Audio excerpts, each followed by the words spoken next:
So this month on Etsy, this is my print-on-demand store, almost 16K in revenue, definitely going to cross 16K by the end of today. Let me refresh that.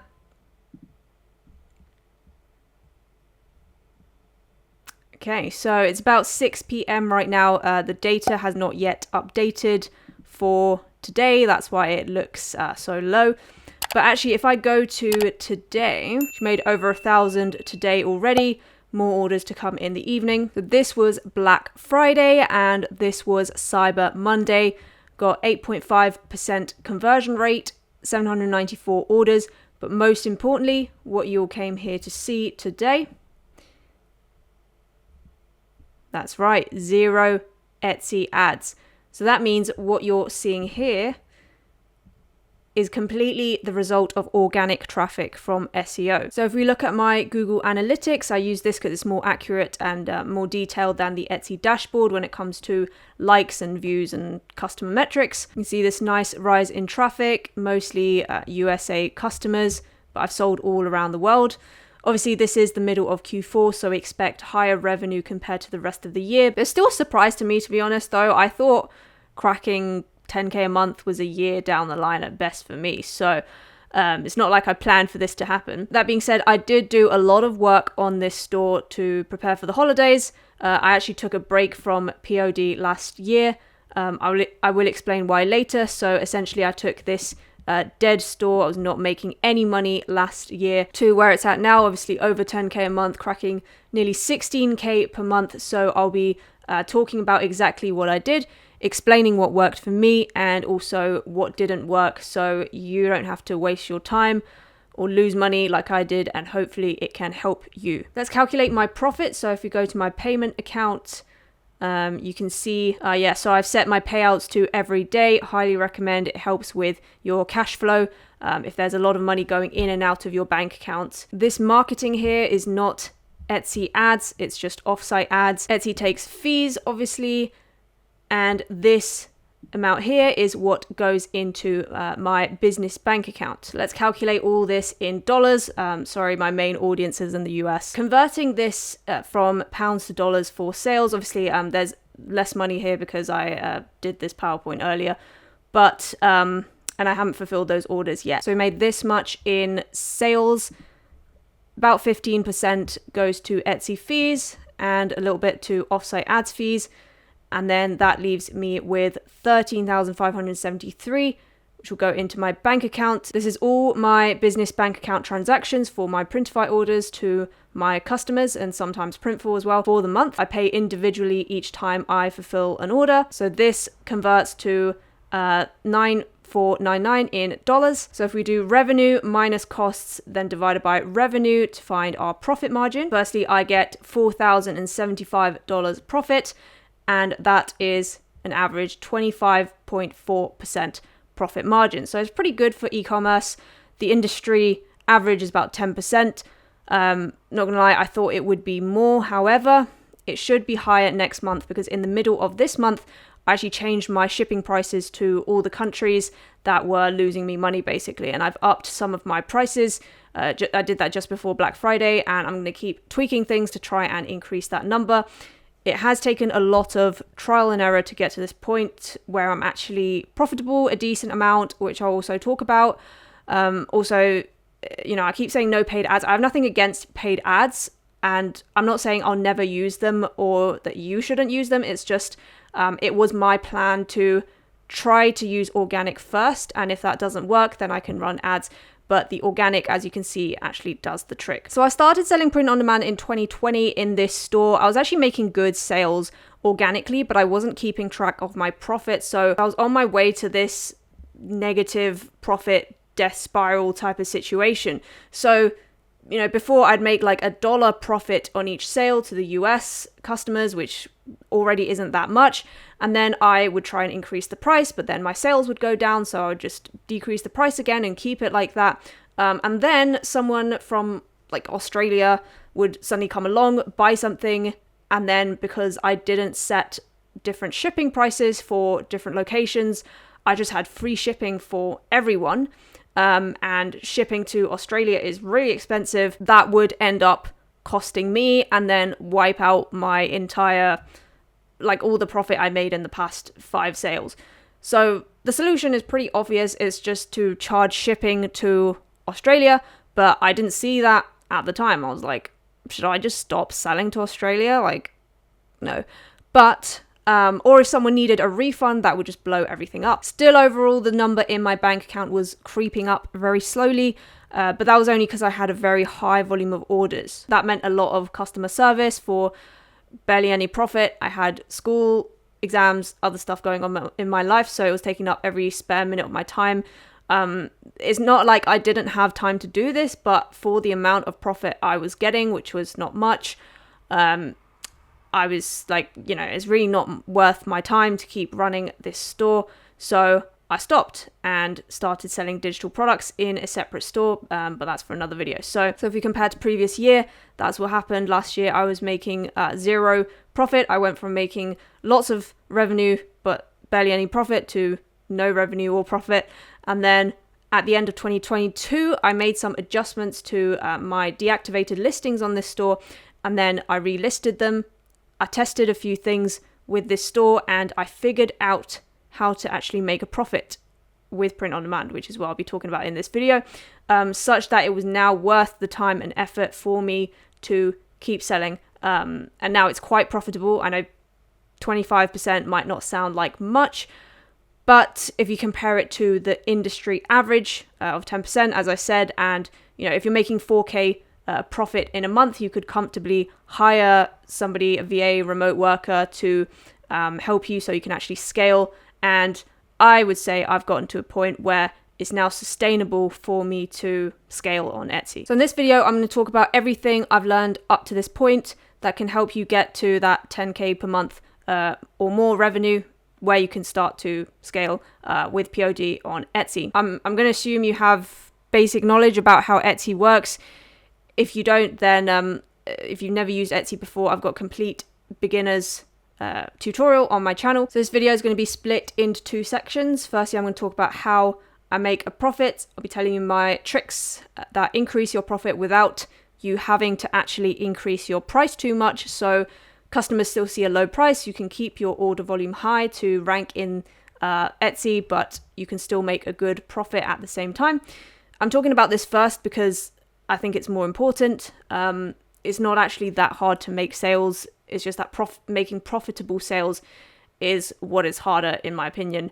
As I said, I was making a lot of sales before last year, but I had to stop selling because I wasn't getting much profit at the time. So I'm going to be talking about how I fixed that. Then secondly, I'm going to talk about how I actually make sales and got organic traffic, the SEO, the keyword research, the product research part, without actually having to list, thousands of things. I got about 600 things listed. So making things that people actually want to buy a lot of, and then keep coming back and buying without relying on paid ads. So my 4 tips for selling profitably.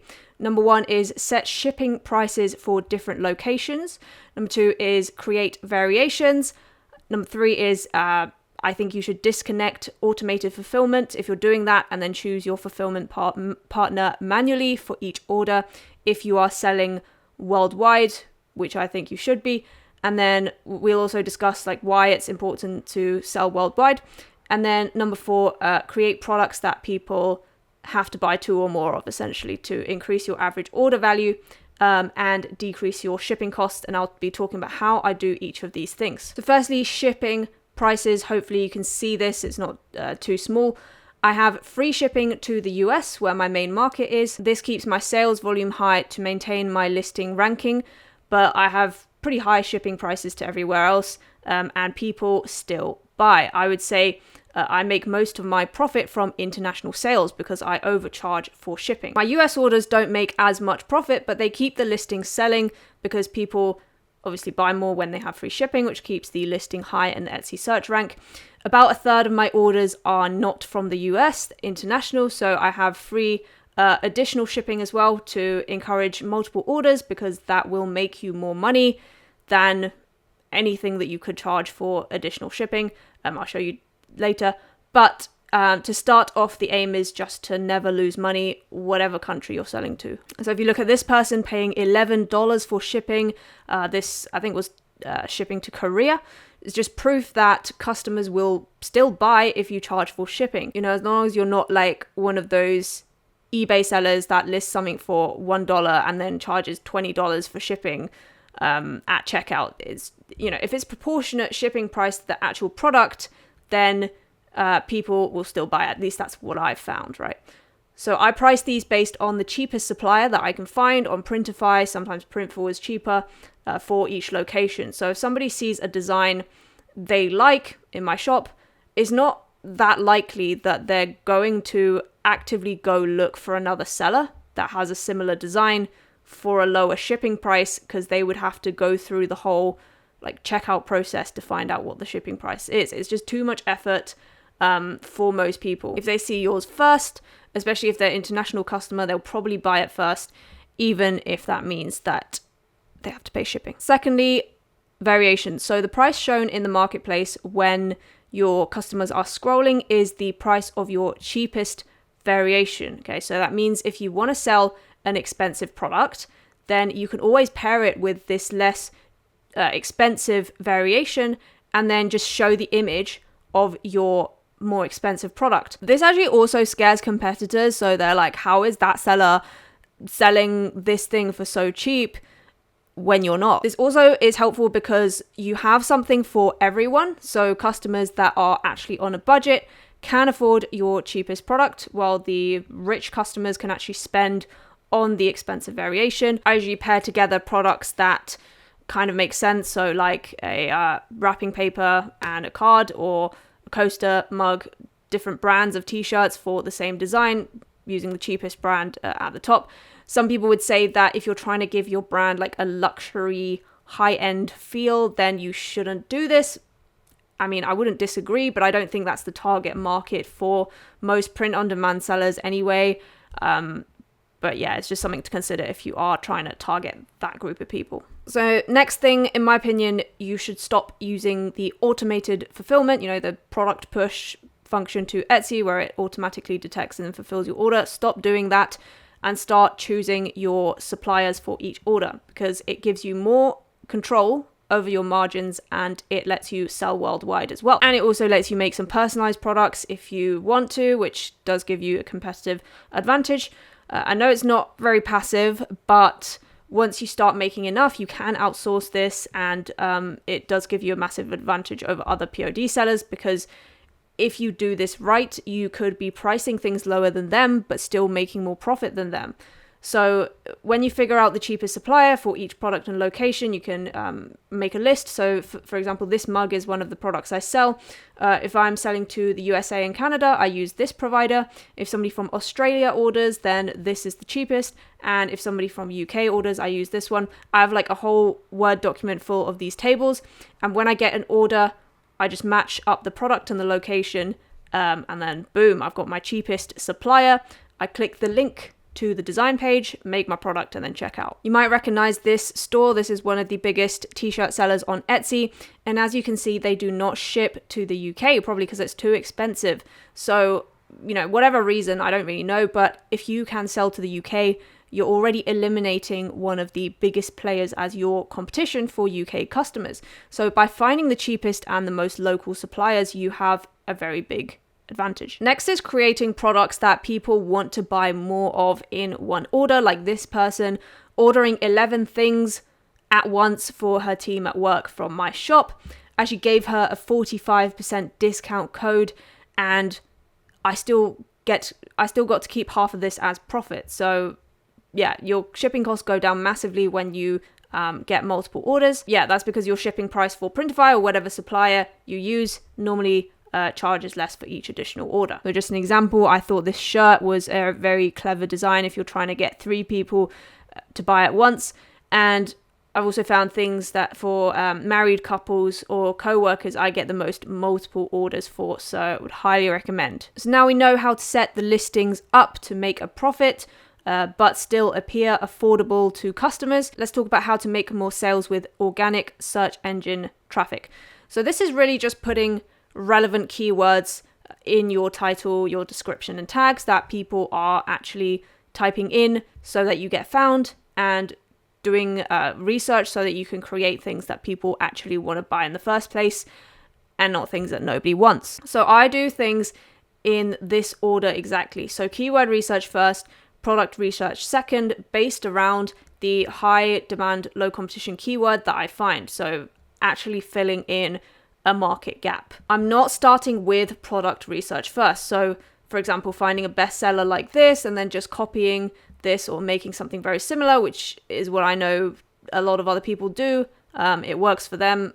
Fine. You know, if you use paid ads and you start with product research, that will probably work well for you anyway, because if it sells for this person, there's no reason it won't sell for you, right? But with organic, I stick to keyword research first. So problems is that if you start with product research, which is, you know, as I said, looking at other existing products that people are buying, number one, it becomes very tempting to copy other sellers, which obviously isn't great.